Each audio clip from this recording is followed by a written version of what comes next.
This is how to get any black and white picture to its original color and quality for free. Welcome to part 3 of Canva Secret Apps you might just love. Open Canva and hit the plus button. Select your preferred size. Go to Gallery. Select the black and white picture and hit the Add to Page button. Resize the image and center it.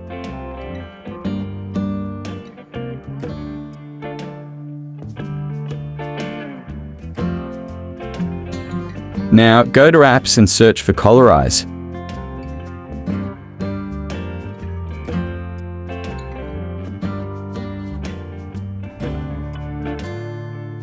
Select the third one. Select the added image and hit Colorize and Replace button.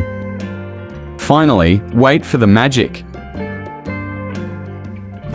So this is actually the original quality of the picture added. Sit back and watch how I did the rest.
I hope you enjoyed this tutorial. If you do me a favor to like, subscribe and share with a friend.